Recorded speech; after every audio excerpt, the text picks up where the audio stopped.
हरे कृष्णा, राधे राधे। आप सभी को श्री कृष्ण जन्माष्टमी की ढेर सारी शुभकामनाएं। कान्हा जी का आशीर्वाद सदा आप और आपके परिवारजनों पर सदा बना रहे। कृष्ण जन्माष्टमी के दिन मथुरा नगरी में कंस के कारागार में देवकी की 8वीं संतान के रूप में भगवान श्री कृष्ण ने जन्म लिया था। श्री कृष्ण भगवान को भगवान विष्णु का ही अवतार माना जाता है।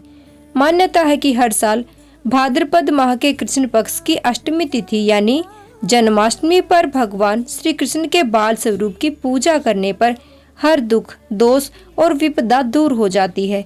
इस बार श्री कृष्ण जन्माष्टमी 2024 की तिथि को लेकर कंफ्यूजन है, तो आज आपको बताते हैं कि आपको व्रत किस दिन रखना है, किस दिन आप जन्माष्टमी मनाएंगे। भादो मास के कृष्ण पक्ष की अष्टमी तिथि प्रारंभ होगी 26 अगस्त सोमवार की सुबह 3:39 से और अष्टमी तिथि की समाप्ति होगी 27 अगस्त मंगलवार की सुबह 2:19 पर। रोहिणी नक्षत्र प्रारंभ होगा 26 अगस्त सोमवार की दोपहर 3:55 पर।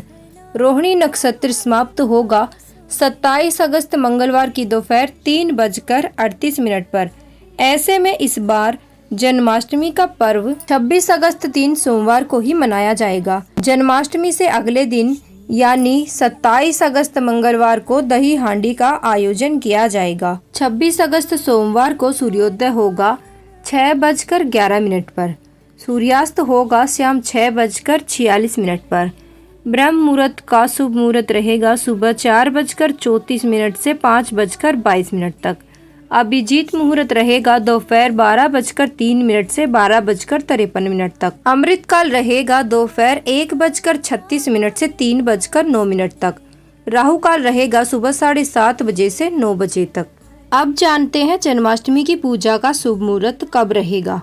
26 अगस्त सोमवार को रात 12 बजे से 12:45 तक। इसीलिए इस बार भगवान श्री कृष्ण की पूजा के लिए आपको 45 मिनट का समय मिलेगा। इस समय में आप भगवान श्री कृष्ण का जन्मोत्सव मना सकते हैं।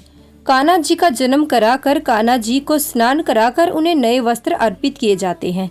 नए वस्त्र के अलावा उनका श्रृंगार भी किया जाता है। भगवान को फलों का भोग लगाया जाता है और इस दिन 56 भोग भी मध्य रात्रि जन्मोत्सव के बाद आप लगा सकते हैं।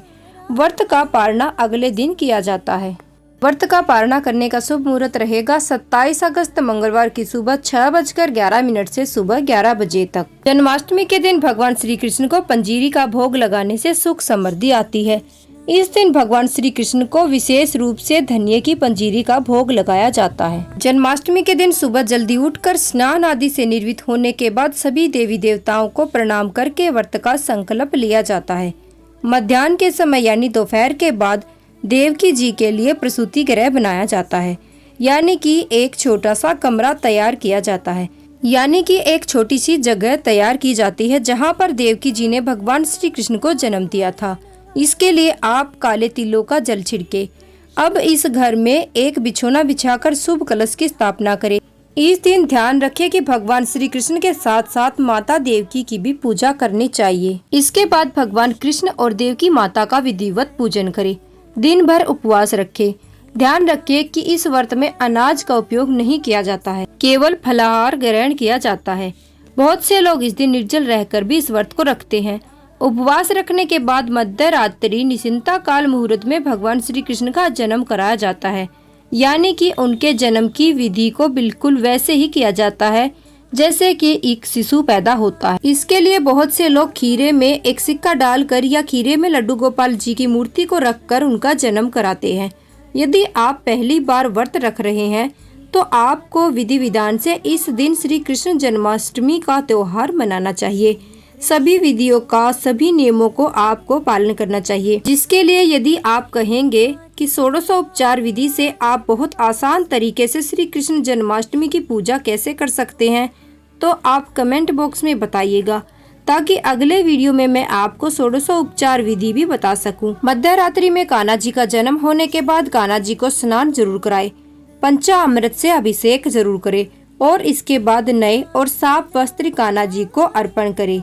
इस दिन कान्हा जी का पूरा श्रृंगार भी करना चाहिए और उन्हें पालने में झुलाना चाहिए। ऐसा करने से भगवान श्री कृष्ण की कृपा से सभी मनोकामनाएं पूर्ण हो जाती हैं।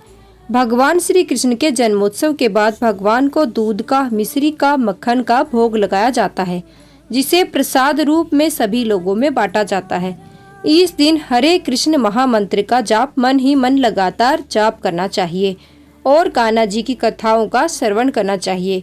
व्रत का पारणा अगले दिन आप सात्विक भोजन ग्रहण करके कर सकते हैं।